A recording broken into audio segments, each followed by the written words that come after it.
प्रसार भारती अभिलेखागार की प्रस्तुति सदाबहार सुनहरे दौर का अनमोल खजाना।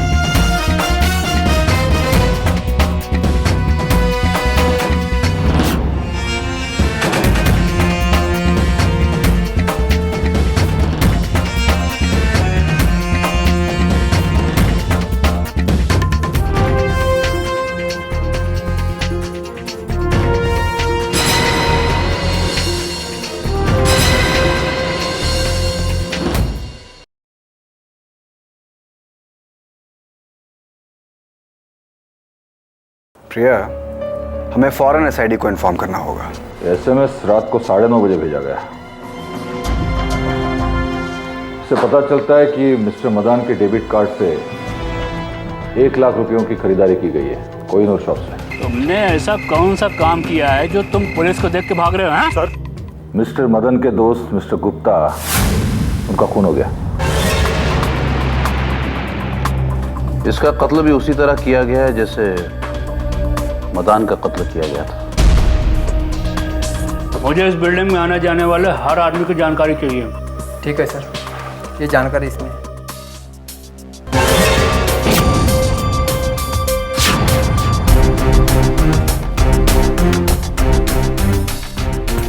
सर, ये है कुलकर्णी साहब का घर।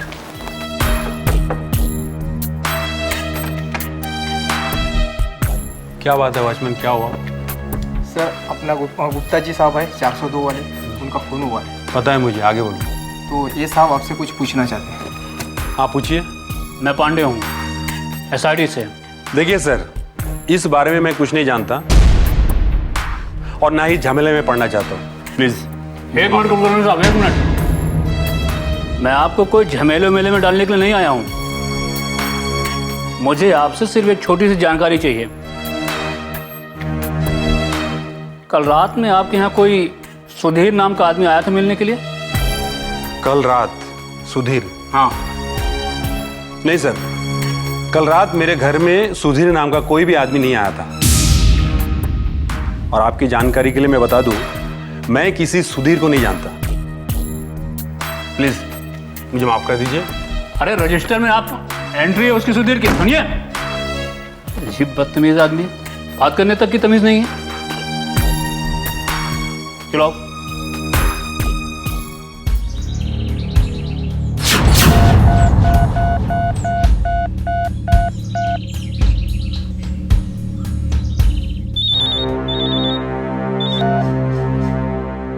हाँ पांडे बोलो। सर, मिस्टर गुप्ता का भी खून उसी तरह से किया गया जिस तरह से मिस्टर मदान का किया गया था।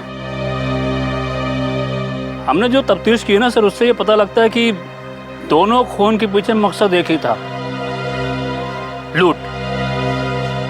हमने सर आसपास के लोगों से बातचीत की, वॉचमैन से जो तफ्तीश की ना सर, उससे जो बात सामने आई है वो ये है कि कल रात में एक आदमी जो है बिल्डिंग के अंदर गया, जिसने रजिस्टर में अपना नाम सुधीर लिखा। वो आदमी 502 नंबर फ्लैट में रहने वाले मिस्टर कुलकर्णी से मिलने के लिए गया। सर, कमाल की बात यह है कि जब हमने कुलकर्णी से बात की तो उसने बोला कि इस तरह का कोई आदमी उससे मिलने के लिए आया ही नहीं। पांडे, ऐसी इन्फॉर्मेशन हमें मदान के बिल्डिंग के वॉचमैन से मिल सकती है। हो सकता है ऐसा ही कोई आदमी वहां गया हो, उसने रजिस्टर में नाम लिखा हो, लेकिन बिल्डिंग में किसी से मिला ना हो। सर, मैं उस बिल्डिंग के वॉचमैन से भी तफ्तीश कर लेता हूँ। ओके। वॉचमैन, अरे वॉचमैन। हाँ सर। अरे तुम? गजानन कहाँ है? वो तो सब मुल्क गया हुआ है, लेकिन आप कौन? हम एसआईडी से हैं। ओ। अच्छा देखो, तुम्हारे वो गजानन ने संतोष की तस्वीर बनवाई थी। तुम किसी संतोष को जानते हो क्या? नहीं साहब, गजानन ने हमें उसका हुलिया बताया था, लेकिन मैं तो उसको नहीं जानता। अच्छा, मुझे ज़रा रजिस्टर चेक करवाओ। जिस दिन मर्डर हुआ था ना, उस दिन कौन कौन आया था देखना है हमें। हाँ सर।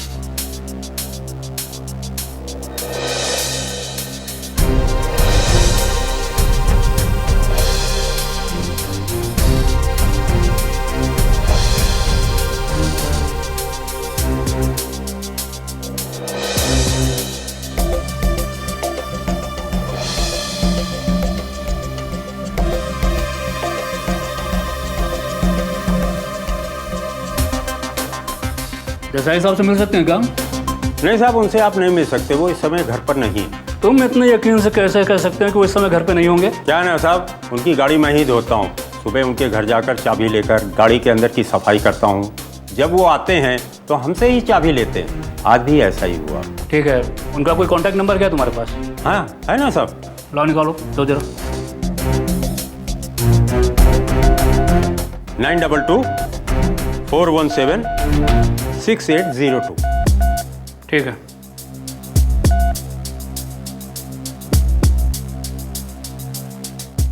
Hello mister Desai.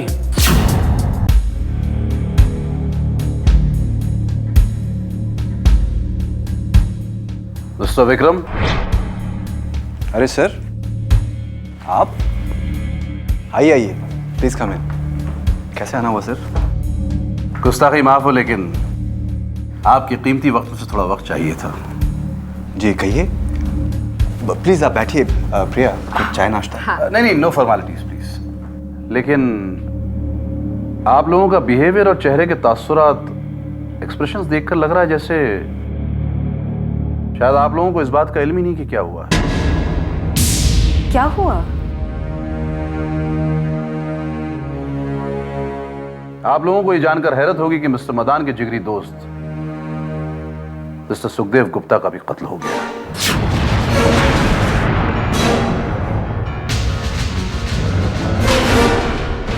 जी हाँ, और ठीक उसी तरह जिस तरह से मिस्टर मदान का कत्ल हुआ था, उतनी ही बेरहमी और उतनी ही बेदिली के साथ। उसी सिलसिले में मैं आप लोगों से मुलाकात करने के लिए आया था।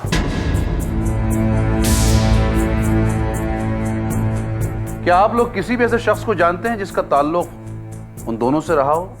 आई मीन मिस्टर मदान और मिस्टर गुप्ता से? As far as my knowledge is concerned, mister Madan का कत्ल पैसों के लिए किया गया था, और बहुत मुमकिन है कि मिस्टर गुप्ता भी उस कातिल को अच्छी तरह जानते हो। इसीलिए उस कातिल ने मिस्टर गुप्ता का भी कत्ल कर दिया और उनके घर से सारा माल लूट लिया। सर, ये सच है कि गुप्ता अंकल पापा के बहुत अच्छे दोस्त थे और यही एक वजह थी कि हम उन्हें जानते थे। मगर जहाँ तक मेरा ख्याल है, गुप्ता जी के किसी मिलने वाले या जानने वाले से हम लोगों का कोई लेना देना नहीं है सर, और इस बारे में हमें कोई जानकारी भी नहीं है sir. Not an issue mister Vikram, मैं तो बस यूं ही मालूमात हासिल करने के लिए पूछ रहा था। इन एनी केस, अगर आप लोगों को कोई सुराग मिलता है या इस बारे में कोई भी शक की गुंजाइश पैदा होती है तो प्लीज मुझे फौरन इत्तला कीजिएगा। Thanks. Sir, excuse me sir, पापा के खूनी के बारे में कुछ? It will be too early to comment, लेकिन इत्मीनान रखिए, मुजरिम कितना ही शातिर क्यों ना हो, वो कानून के शिकंजे से नहीं बच सकता, और उसे उसकी आखिरी मंजिल तक पहुंचाना हमारी जिम्मेदारी नहीं, हमारा फर्ज भी है। Take care.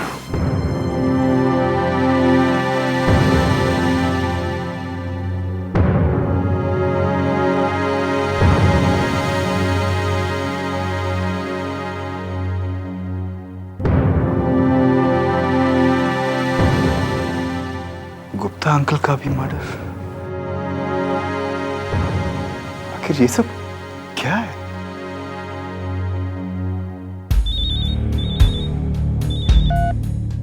हाँ पांडे। सर, आपका शक बिल्कुल सही निकला।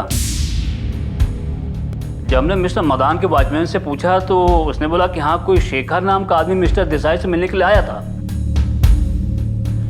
लेकिन जब हमने देसाई से बात की तो उसने कहा कि इस तरह का कोई आदमी आया ही नहीं मिलने के लिए। शेखर और सुधीर,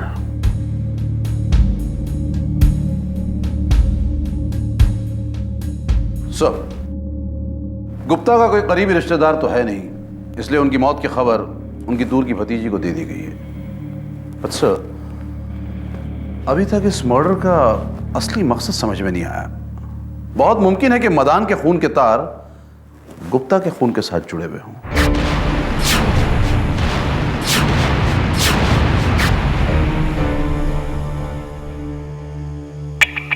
कुछ कहा नहीं जा सकता,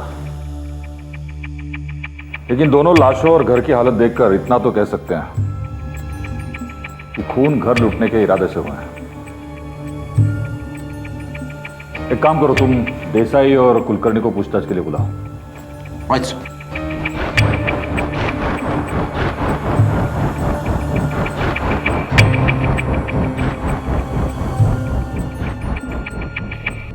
जो भी हो, ये शेखर और सुधीर एक ही आदमी के दो चेहरे हैं। देखिए, मैं पहले भी कह चुका हूं, मुझे इस पचड़े में मत डालिए।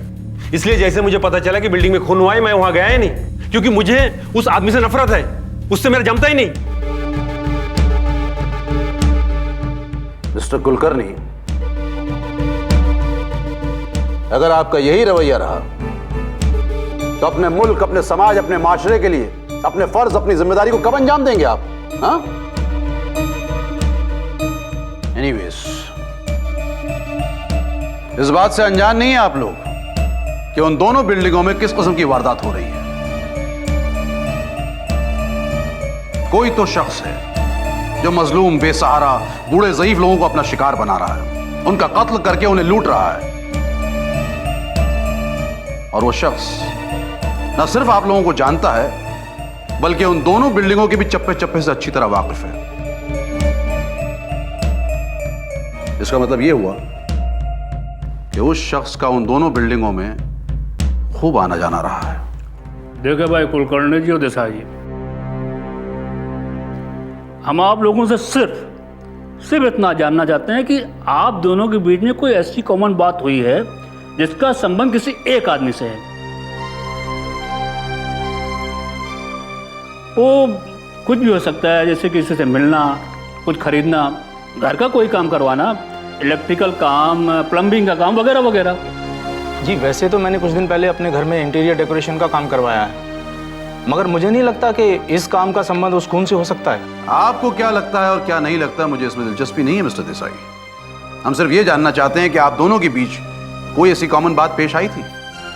देखिए, आप कॉमन बात जानना चाहते हैं ना, तो सुन लीजिए। हम दोनों में बस इतना ही कॉमन है कि पिछले महीने में मैंने भी अपनी किचन में मॉड्यूलर का काम करवाया था, बस, और कुछ नहीं। यस, आप हमें उस आदमी का नाम, यानी कि उस इंटीरियर वाले का नाम बता सकते हैं? जी एक मिनट।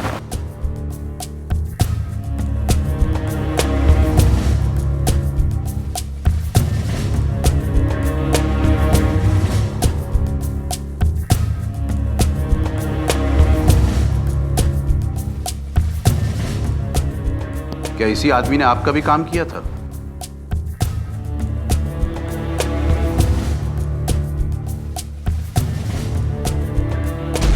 हाँ, ये वही आदमी है, जितेंद्र शाह। ये देखिए।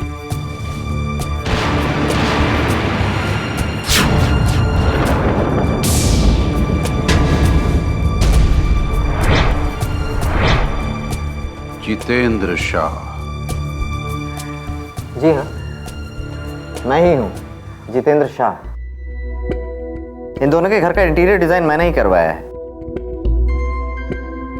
वैसे मैं तो केवल डिजाइन करता हूँ, काम तो मेरे वर्कर्स करते हैं। वैसे मेरे वर्कर्स काफी विश्वसनीय हैं। मैंने कब कहा कि विश्वसनीय नहीं है, लेकिन शक तो हम सभी पर करते हैं, आप पर भी मिस्टर शाह। खैर, क्या आप ये बता सकते हैं कि वो कौन वर्कर्स हैं आपके जिन्होंने उन दोनों घरों पर काम किया था? देखिए, अब वर्कर्स तो बदलते रहते हैं, क्योंकि ये डेली वेजेस पर काम करते हैं। वैसे उनका पेमेंट शेड्यूल रखते हैं हम। उसमें ये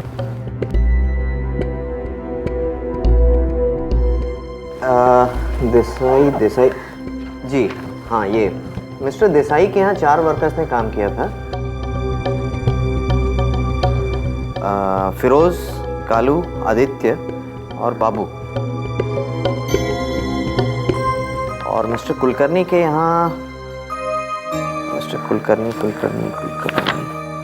कुलकर्णी के यहाँ 3 वर्कर्स गए थे, मृत्युंजय, फिरोज और अद्वैत। Just a minute. मतलब फिरोज वो कॉमन वर्कर है जिसने उन दोनों घरों पर साइमल्टेनियसली काम किया था? जी हाँ। शाह जी, हमको इस फिरोज से मिलना है। लेकिन फिरोज तो पिछले कुछ दिनों से छुट्टी पर है। देखिए, 100 बात की एक बात हम आपसे पूछते हैं, आप हमको ही बताइए कि ये फिरोज आदमी कैसा है? अब देखिए सर, मैं आपसे झूठ नहीं बोलना चाहता। मेरे बाकी के वर्कर्स बताते हैं कि आजकल फिरोज का मन काम में नहीं लग रहा है। काम के समय बीच बीच में भाग जाता है वो, तंबाकू खाता रहता है, बिल्डिंग के वॉचमैन से बात करता रहता है वो।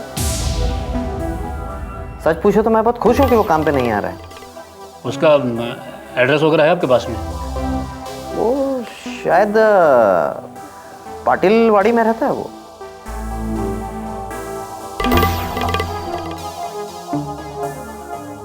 अब तो फिरोज ही हमें बताएगा कि सच क्या है। अपना असली धंधा बताओ। साहब मैं सच बोल रहा हूँ सर। मैं सच बोलेगा तो तुझे सरकारी गवाह बना के छोड़ देंगे, वरना ऐसा रन्ना चलाऊंगा ना कि चमड़ी खोलच के रख दूंगा। बोलता क्या है? साहब मैंने कोई खून नहीं किया साहब। मैं जहाँ पर भी काम करने जाता हूँ वहाँ के आसपास के लोगों से और वॉचमैन से पूरी जानकारी इकट्ठी करता हूँ कि इस बिल्डिंग में कौन अकेला बूढ़ा रहता है, और कालिया को इन्फॉर्म कर देता हूँ साहब मैं। और साहब कालिया इसके बदले में मुझे पैसा देता है साहब।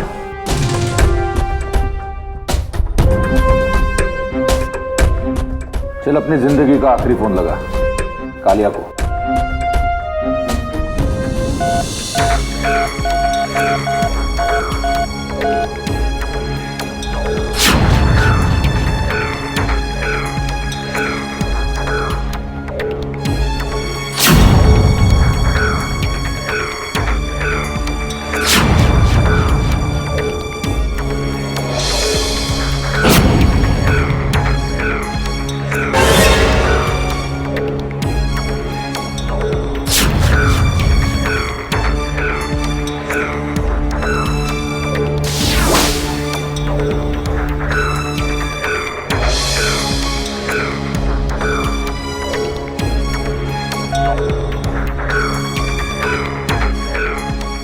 जफर, कालिया का एक अच्छा सा इंटरव्यू ले लो।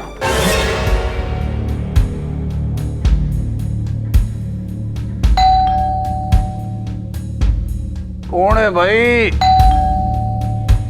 एक मिनट यार, ओए थम जा पुत्र थम जा। कौन भाई, कहाँ से आए हो? किराने की दुकान से। वो क्यों आए हो जी? आपने ब्रेड और अंडे मंगवाए थे साहब। ओह, मैंने मंगाए थे? वो अंदर आजा पुत्र, अंदर आजा। वो चंगा किया यार, वो नाश्ते में काम आने। यार देख, इतने कोई रहने का तो है नहीं, असि इकल्ले हैं। वो कार का सारा काम इकल्ले ही करना पड़ता है। मैं पैसे लेके आता हूँ। हाँ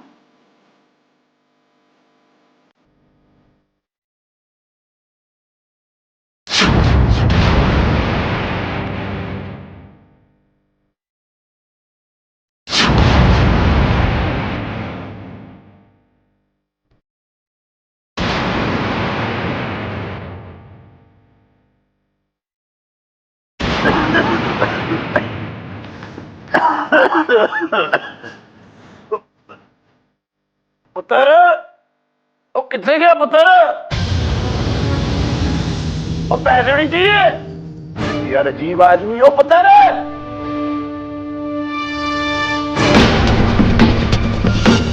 ओए पुत्र, चाकू है चाकू, बच्चों से खेलने की चीज नहीं है। वो चल जाए तो हाथ कट जाता है और मेनू की फर्क पड़ता है। चाकू तक की काम है।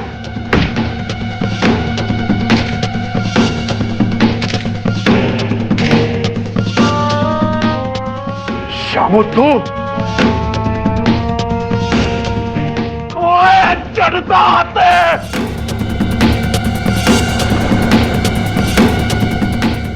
पांडे जी भाग रहा है। ओए खड़ा रह सीधे।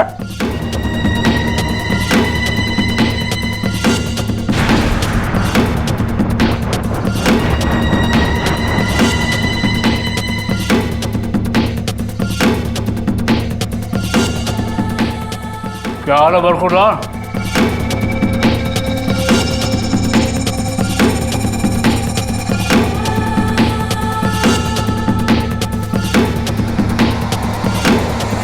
बूढ़े लोगों को लूटकर बहुत माल खाया तूने,